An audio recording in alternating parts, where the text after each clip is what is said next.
The strange crate in the junkyard. The wind was cold and sharp that night. Metal scraps clanged as the breeze moved through the junkyard. Darren wiped oil off his hands and looked up at the sky. The stars were hidden behind thick clouds. Another lonely night. Another day with no customers. Darren was a poor mechanic living on the edge of a mining colony on planet Vorta 6. His workshop was small and messy, filled with broken machines and parts no one wanted. He lived alone, except for his tools and the junk he collected. People in the colony called him. They laughed at him behind his back as he locked the door to his workshop. Darren noticed something strange near the back gate, something large, covered with a dark sheet. He didn't remember putting anything there. He walked slowly toward it, cautious. His boots crunched on gravel. The thing was a crate, heavy and sealed, about the size of a refrigerator. It had alien markings on its symbols glowing faint blue. A low hum came from inside. "What the hell is this?" Darren whispered, pulling off the sheet. There was no sender name, no label, no ID chip, just one warning sign etched deep into the wires. Metal, biohazard, do not open. Most people would have run. But Darren wasn't most people. He didn't fear broken things. In fact, he felt closer to them than to people. He grabbed his plasma cutter and carefully sliced the lock open. Steam hissed out as the crate unsealed. Inside was a small, curled-up creature. It looked like a mix between a wolf and a child, fur-covered. Limbs, thin arms, glowing eyes that barely opened. It was breathing, but weak. Its skin had bruises. Its body trembled. Chains were wrapped around its legs and tail. Darren took a step back. "What the hell are you?" The creature didn't answer. It just let out a soft, painful whimper. Darren glanced around. The junkyard was empty. No one saw him. No one would know. He could close the crate and forget about it. He could call the colony guards. But something about the creature's eyes stopped him. They weren't wild. They weren't empty. They were sad. He remembered a time when he had looked like that, too, cold, hungry, left behind. With a quiet sigh, Darren reached in and broke the chains. The creature flinched but didn't resist. He lifted it gently and carried it inside. "I guess you're mine now," he said. "Let's call you Scrap." Inside the workshop, Darren placed Scrap on an old workbench and wrapped him in a warm blanket. The creature's eyes followed him, silent, watching. Darren made soup from leftover rations. He placed the bowl near Scrap, who sniffed it and slowly began to drink. "You're not gonna bite me, right?" Darren asked, half joking. Scrap didn't bite. He didn't speak. But when Darren sat down, Scrap crawled close and rested his head near the human's foot. The next morning, word spread fast. Neighbors peeked into the workshop, curious. One man from the mining office laughed and said, "You found alien trash in the dump and brought it home." "You're crazier than we thought," others warned him. "It might be dangerous, could be diseased." "Just burn it, Darren. Be smart."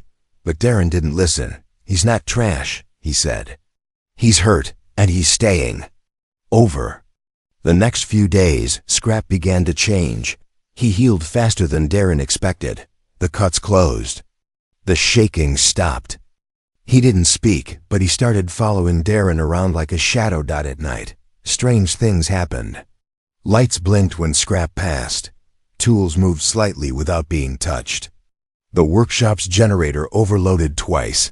Darren started writing notes. "Scrap is more than just an animal. He's something else." Then one night, Darren was woken by a low growl. He grabbed a wrench and stepped into the workshop. Scrap stood in front of the door growling, teeth bared. Someone was outside. 3 figures broke the lock and stormed in. Thieves looking for metal and wires to sell. But before Darren could shout, Scrap leapt. He moved fast, too fast. His body flashed with a strange glow as he knocked one thief across the room. The others screamed and ran. Darren stood there, stunned. Scrap came back and sat at his feet. His glowing eyes looked up, asking silently, "Did I do good?" Darren nodded slowly. "Yeah, you did." He knelt down and touched Scrap's head. Something was very clear now. This worthless alien beast was not what people thought he was, and Darren had a feeling this was only the beginning. Darren had patched many machines in his life. Engines, broken drones, cooling systems, but never something like this. Scrap lay on the workshop floor, sleeping beside an old heater. His chest rose and fell in soft, steady breaths. The blanket around him had holes now. He kept tearing it by accident. His claws were sharper than Darren realized. The sun had not yet risen, but Darren was wide awake. He stared at the strange burns on his wall, the place where one of the thieves had crashed after Scrap tackled him. The thief left blood behind, and something else. A black mark, like acid had touched the metal. Scrap had done that. Somehow. Darren sighed and rubbed his eyes. "What the hell did I bring into my life?" The creature stirred. Scrap's eyes opened, glowing faintly in the dim light. He blinked at Darren. "Morning," Darren said softly, offering a cup of water. Scrap didn't take it. He simply watched, unmoving, like a soldier waiting for orders. That same day, 2 officials from the colony came to visit. They were dressed in blue uniforms with polished boots. Colony Waste Authority.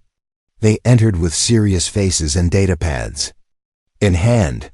"We've received reports," one of them said, "about an unauthorized alien organism in this district." Darren crossed his arms. "And?" The taller one raised an eyebrow. "Sir, if you're harboring unregistered alien species, especially bio-experimental types, that's a level 2 crime." Scrap stood behind Darren, quiet but tense. His fur rose just slightly. "He's not dangerous," Darren replied. "Just injured." "That's not your call," the officer snapped. "Is it registered with the Intergalactic Species Index?" "He doesn't even speak," Darren lied. The second officer tapped on his datapad. "We'll be back tomorrow with a retrieval unit. If the creature is here, we'll take it for testing. No arguments." Darren didn't answer. He just closed the door. As soon as they left, when he turned around, Scrap was sitting near the window, staring outside. His glowing eyes followed the departing officials. "They'll take you away," Darren whispered. "And they won't fix you. They'll cut you open and throw away the pieces." Scrap turned his head slowly, for the first time. He spoke. "Don't let them." His voice was broken, rough, like rocks grinding together, but it was clear. He had understood everything. Darren nearly dropped his wrench. "You can talk?" Scrap gave a slow nod. "How long?" Scrap's voice was soft, weak. "Long time." Darren sat down, trying to understand. "Then why stay silent?" Scrap didn't answer with words. Instead, he looked toward the burned wall. His ears flattened. His expression was one of guilt, of fear. "They hurt you before," Darren guessed. "You were punished for being different." Scrap gave a tiny nod. Darren leaned back. "You're not just some creature, are you?" Again, silence. Then Scrap walked to a table and pointed to a piece of tech, an old energy cell, cracked and useless. He held his hand over it. A light shimmered in his palm. The cell flickered, and then glowed fully green. Darren gasped. "You recharged it?" Scrap nodded again. Fix. I feed power." Darren stared. "You're not a beast. You're a live tech." Scrap sat down beside him, quiet again. Later that night, while the rest of the colony slept, Darren sat on his roof, thinking. He looked out at the stars, then down at Scrap curled beside his toolbox, sleeping peacefully. "You're not worthless," he whispered. "They just don't understand you." But deep down, Darren knew someone out there did understand Scrap. Someone had created him. And someone was probably searching for him now. The next morning, the sky turned red. Alarms blared from the mining towers. A ship black smooth and shaped like a dagger hovered just outside the colony boundary. It made no noise. It gave no name. It simply watched. People gathered in panic. The colony defense bots activated. Still, the ship didn't move. But Darren saw something the others, DIDN, single quotes D. Scrap was trembling. He ran to the workshop. Scrap, what's wrong? The creature was curled in a ball, holding his chest. They found me, Scrap said. Darren felt a chill run through him. Who? Scrap looked up, his voice stronger now. Bad ones, killers, they want me back. Darren grabbed his gear. Then we're not staying here. He loaded a backpack with tools, food, and water. Scrap followed him silently. The streets outside were chaos. Everyone stared at the ship, but no one noticed the mechanic and the alien beast slipping into the shadows. They didn't look back. As the two disappeared into the wastelands. The black ship began to hum. It wasn't here for war. Yet it was. Watching. Waiting. Hunting. And deep underground. In the heart of a dying desert, a poor mechanic was about to uncover the true reason why that worthless alien had been thrown away. The desert night was cold and endless. Two small shadows moved quietly under the silver moons of Vorticix, one human, one not. Darren's boots left deep marks in the sand. Behind him, Scrap walked silently, his glowing eyes scanning the rocky horizon. They had escaped the colony just before the black ship sent out its first drone. Now they were hiding in the wild lands, an old, abandoned mining zone no one visited anymore. No cameras, no patrols, no light. Darren's body ached from the walk, but he didn't stop. Every time he looked at Scrap, he remembered the fear in the alien's voice. Killers, Scrap had said. They want me back. But why? They found a small cave under a cliff and decided to rest. Darren set down his bag, lit a portable light, and opened a water canister. Scrap didn't drink. He just stared into the darkness outside, like he was waiting for something to appear. Darren finally asked, Scrap, who are they? Scrap didn't answer right away. Then slowly he said, Makers. Darren raised an eyebrow. The ones who built you? Scrap nodded. They make weapons, living weapons. Like me. Darren sat up straighter. Are you dangerous? Scrap looked at his hands. I can hurt, but I ran away. I don't want to hurt anymore. Darren looked at him carefully. Why did they throw you away? Scrap hesitated. His voice was barely a whisper. I refused orders. I saved someone. They said I was broken, weak. Darren stared. You saved someone and they punished you? Scrap nodded. I was trained to destroy, but I wanted to protect. That's when Darren understood. Scrap wasn't just some lab-made experiment. He was a failure in the eyes of his creators because he had a heart. You did the right thing, Darren said. You're not broken. You're just not like them. That night, Scrap fell asleep against the cave wall. But Darren stayed awake, thinking, what kind of species would throw away a living being just because he showed kindness? And how long before they found them? He didn't have to wait long. At dawn, a strange sound buzzed through the air, high-pitched, mechanical, like an insect made of metal. Darren rushed outside. Over the ridge, something floated in the sky, a hunter drone. Sleek, black, silent. Its red light scanned the ground in perfect circles. Scrap was already up. His fur bristled. They found me. Darren grabbed his bag. We move now. They ran between rock pillars and dry canyons, staying low. But the drone followed. It was fast, too fast. Scrap suddenly stopped. I stop it. You run. No, Darren said firmly. We're in this together. Scrap opened his claws. Sparks danced along his fingertips. I don't want to hurt. Then don't hurt, Darren said. Just protect. Scrap stepped forward. He raised his hand, and a pulse of light shot from his palm. The drone screamed electronically and spun out of control, slamming into the cliff wall in a burst of flame. Darren ducked as debris rained down. When it was quiet again, he turned to Scrap. You just did that with your hands? Scrap looked ashamed. I'm sorry, I had to. Darren placed a hand on his shoulder. Don't be sorry, you saved us. But now they had a new problem. The drone had surely sent a signal before. It died. More would come. Bigger ones. Smarter ones. We can't keep running, Darren said. We need answers. That evening, they reached an old communications tower, rusted, broken, and half buried in sand. Darren used some spare parts and a fusion battery from his backpack.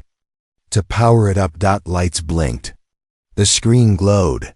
Static. Scrap sat beside him, holding his arms tightly. What are you doing? He asked. Sending a fake signal, Darren replied.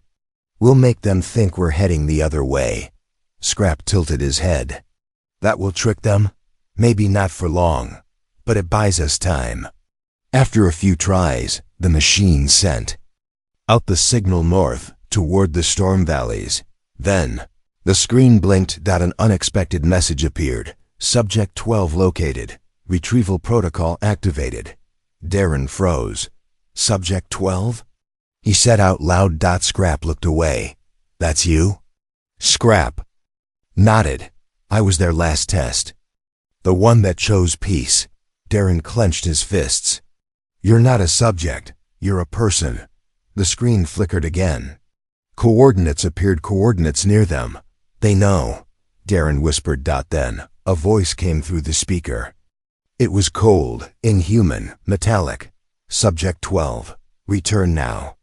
Your existence outside the program is unauthorized. Final warning. Darren ripped out the wires and crushed the speaker. Scrap was shaking, not in fear, but something else. Anger. Don't want to run anymore, he said. Darren placed a hand on his shoulder. Then we stop running, but we'll need help. Scrap looked up. Who would help? A broken beast? Darren smiled. You're not broken. You're becoming something stronger, something free.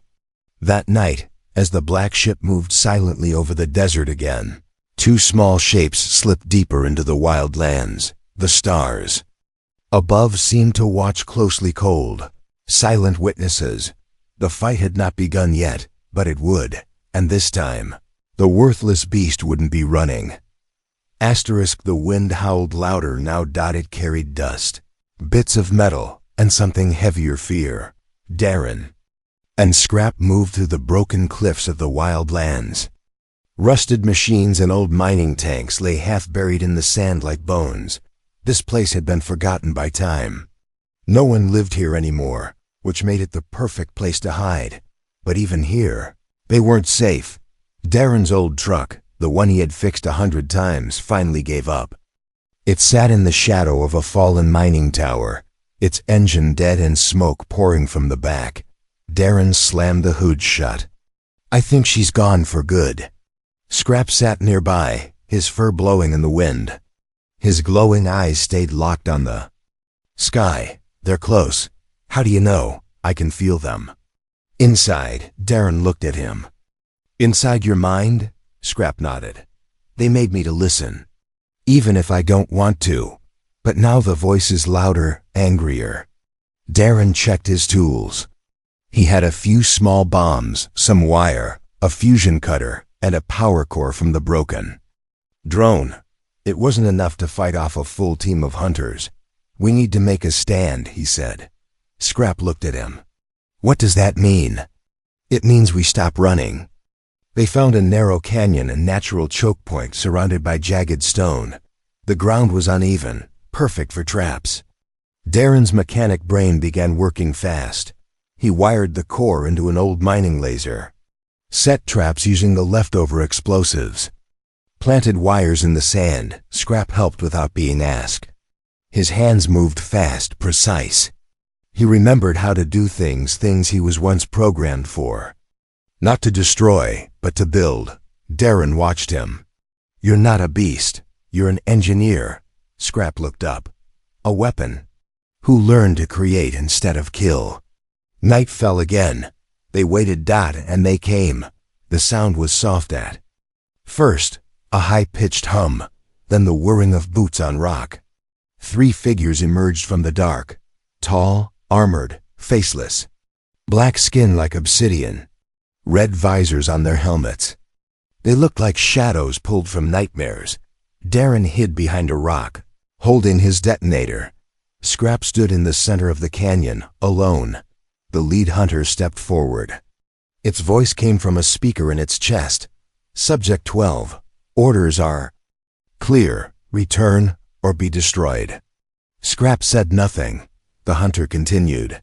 You were built for one purpose. Obey. Scrap raised his head. I found a better one. The hunters moved. Darren pressed the detonator. The canyon lit up with fire. Explosions shook the ground. 2 hunters were knocked back by flying rocks and fire. Scrap launched forward, claws glowing blue. He moved faster than Darren had ever seen, spinning, dodging, slashing. He didn't kill. But he didn't let them win either. One hunter raised a cannon. Before it could fire, a wire snapped under its foot, Darren's trap. A shockwave burst from the ground, sending it crashing into a wall. But the lead hunter wasn't down. It rose through the smoke. Unharmed, it slammed into Scrap, pinning him to the stone. Sparks flew as Scrap struggled. You are not one of them. The hunter growled. You are ours. No, Scrap growled back. Not anymore. Darren ran forward, swinging a metal rod. It clanged against the hunter's armor. No damage. The hunter backhanded Darren hard. He flew backward, hitting the ground with a painful grunt. Scrap saw Darren fall, and something inside him snapped. Body glowed white. The lines along his arms and chest lit up like lightning. He screamed, not in pain, but rage. A burst of energy shot from his chest, knocking the hunter across the canyon. It smashed into the rock wall, leaving a crater. Darren coughed, blood on his lip. Remind me never to make you angry. Scrap ran to him, helping him sit up. You okay? He asked. Darren smiled weakly. Then worse. The canyon was quiet. Again, the other hunters had fled. The lead one was buried under rubble, but Scrap knew it wasn't over. They'll send more. Darren nodded. Then we keep moving. But now we know one thing: they can bleed. Scrap helped Darren stand. He looked toward the stars, his voice calm. I don't want to be what they made me. But if they come for you, I'll become worse than they fear. Darren looked at the strange glowing scars on Scrap's arms, the energy that pulsed like fire just under his skin. You were built to be a weapon, he said softly. But now, maybe you're becoming something stronger. What? Darren smiled. A protector. As they walked out of the canyon together, the wind rose behind them. The stars were watching again. But now, Scrap wasn't just a hunted beast. He was something new, and whatever was coming would learn to fear it. The mining colony had not seen fire in years, but tonight, flames danced in the distance, bright, angry lights glowing over the wild lands. The citizens of Vorta 6 watched from rooftops, whispering to each other. Some thought it was raiders. Others believed it was a reactor blast. But a few, those who knew Darren, understood it was something else, something alien, something terrifying. Back at the canyon, silence followed the battle. Broken pieces of armor, melted rocks, and the scent of burnt metal were all that remained.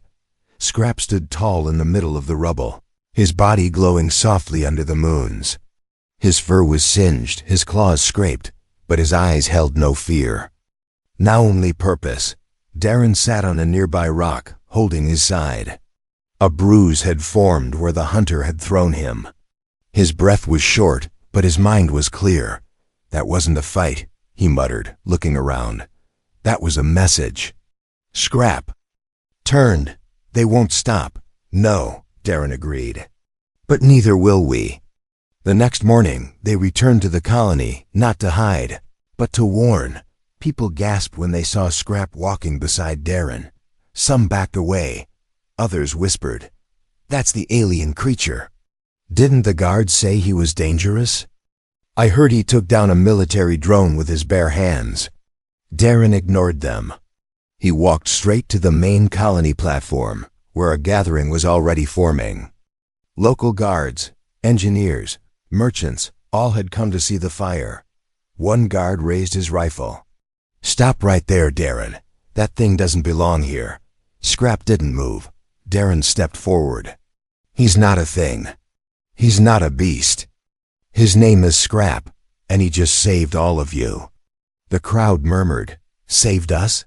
From what?" Darren pointed to the sky. "From the ones who built him. They're coming. Hunters. Killers.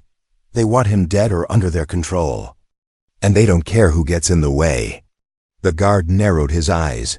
"How do we know you're not lying?" "Because we fought them," Darren said. "In the desert. We laid traps, we stood our ground, we almost died. And this, worthless alien beast, he protected me, protected us." Scrap slowly stepped forward. He didn't speak loudly, but his voice carried. "I didn't choose to be made. I didn't ask to be built as a weapon. But I chose to run. I chose not to destroy. And now, I choose to stand." The silence was deep. Then an old miner spoke up. "I remember when Darren fixed my daughter's hover bike for free. Didn't even ask for credits." A second voice. "He helped me build a water pump when the system broke." A third. "He's weird, but he's honest. If he trusts the alien, maybe we should listen." The guards lowered their weapons slowly. That night, a town meeting was held, something rare on Vorta 6. Darren stood with Scrap beside him, explaining what he had learned. The hunters were not just after Scrap. They were cleansing their old creations, deleting mistakes, erasing life. If they found the colony protecting Scrap, they'd burn it down without a second thought. "We can turn him in," one woman said. "It's not our fight." "It is now," Darren replied. "Because they already know where we are. Whether we hide him or not, they'll come." Scrap stood and raised his hand. For a moment, a glowing orb formed between his fingers, beautiful and bright. "I can defend this place," he said. "But I need time. Time to become more than what they made me." Then came the biggest surprise of the night. The colony chief, an old man named Barrows, stood up and looked directly at Scrap. "Then you'll get your time," he said. "We've been called useless out here, a junk world, a forgotten colony. Maybe it's time we showed the galaxy what forgotten people can do." Darren smiled. For the first time in his life, he saw unity. The next few days changed everything. Darren and Scrap worked side by side with miners, builders, and even former guards. They reinforced walls, upgraded the colony shield system, and planted energy traps. Children brought Scrap food, curious but no longer afraid. He helped repair machines, spoke gently, and learned quickly.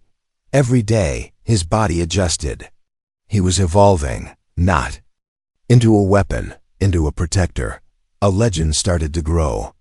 People whispered his name across the colony, not the beast or the monster, but the shield.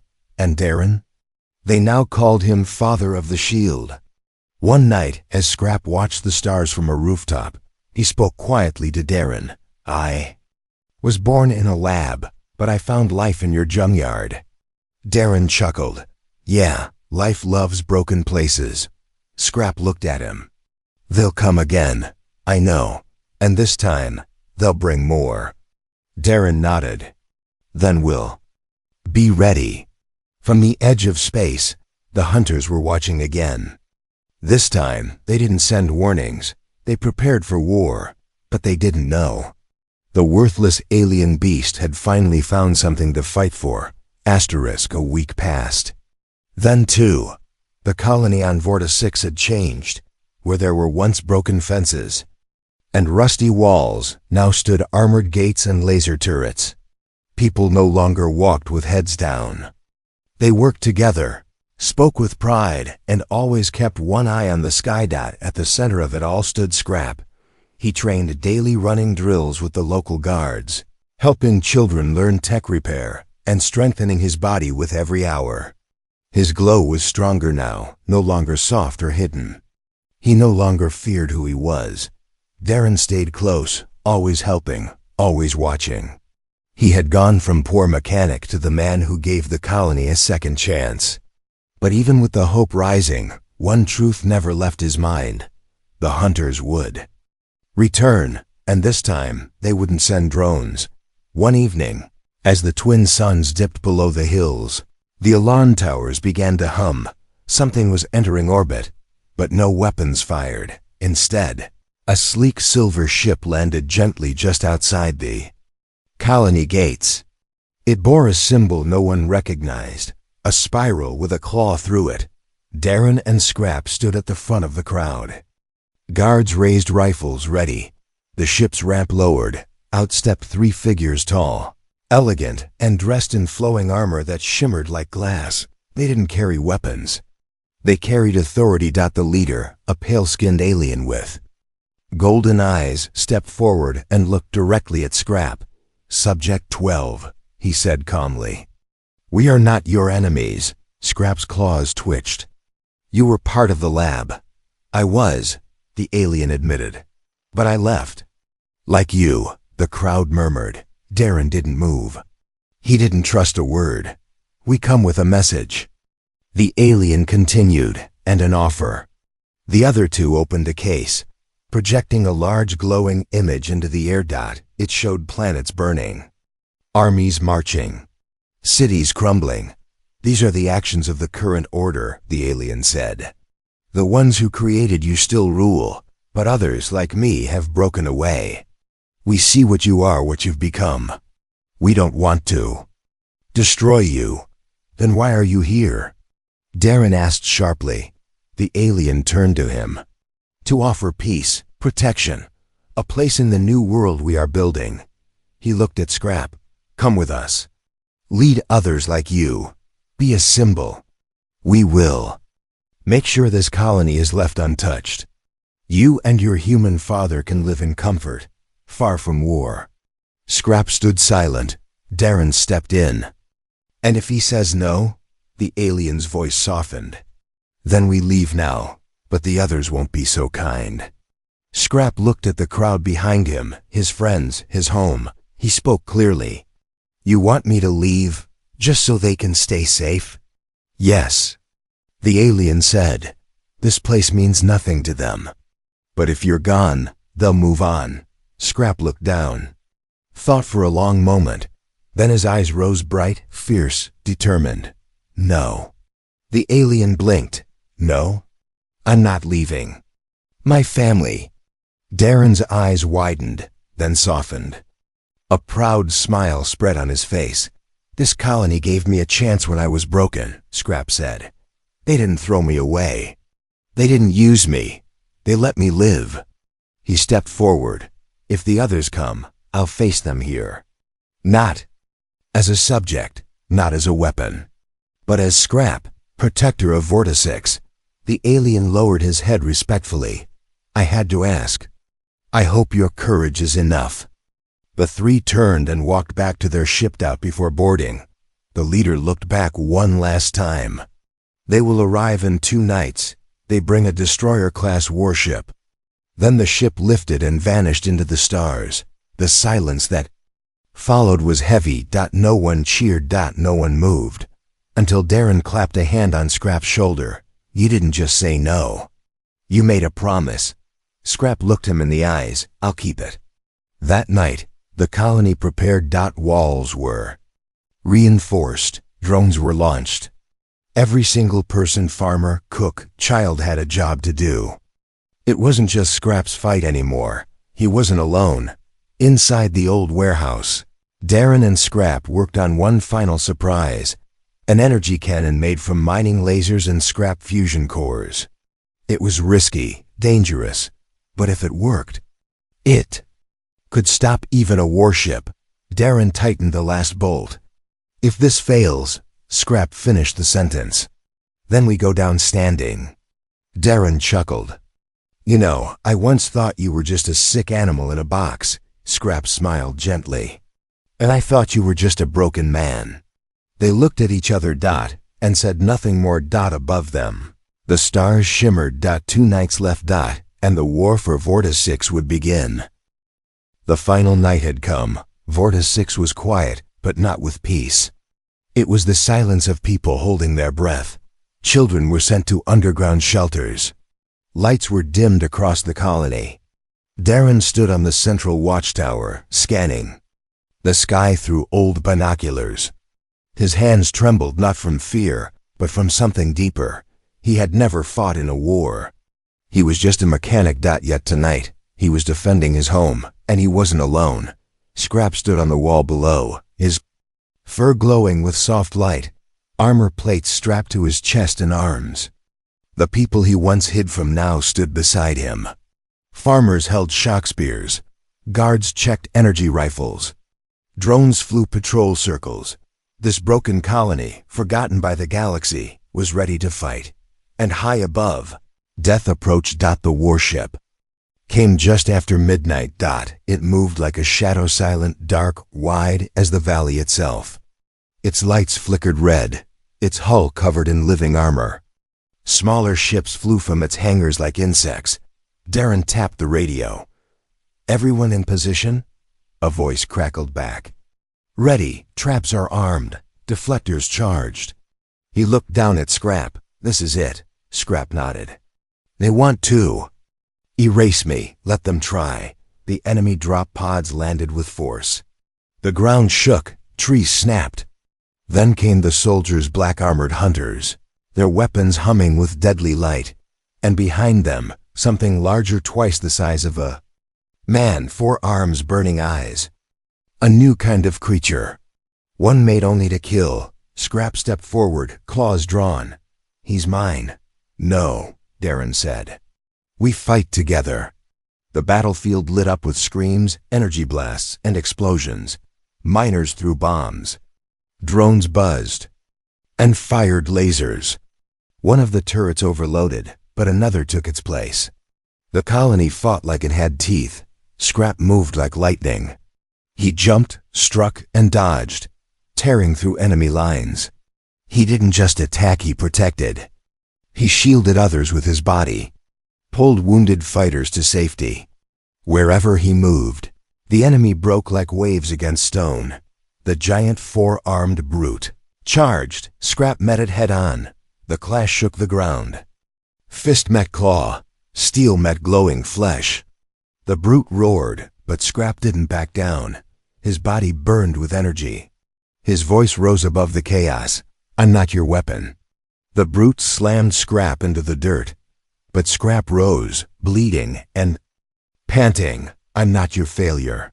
He drove his claws into the brute's chest. A shockwave burst outward. The brute fell dead back at the tower. Darren screamed into the radio. Now! Fire the cannon! High on the hill, the energy cannon made. From Scrap and Hope charge to full power. Its blue light grew blinding. Darren held his breath. The cannon fired. A single beam of pure energy sliced through the sky and hit the enemy warship dead center. For a second, nothing happened. Then the ship groaned. Its shields cracked. A chain of explosions ran across its hull. It began to fall. The ground shook as the mighty destroyer collapsed into the mountains beyond. Silence fell again. Not from fear this time, but awe. The hunters stopped. Some fled. Others dropped their weapons. And in the middle of the battlefield, Scrap stood with fire in his eyes, smoke rising from his fur, and the enemy's champion broken at his feet. He didn't roar. He didn't celebrate. He simply raised a hand and helped up a wounded guard beside him. That one moment said more than any victory speech. Morning arrived slowly. The sun rose over a scarred land. Fires still burned. Smoke curled into the sky. But the colony still stood. People gathered in the center. Darren limped onto the platform.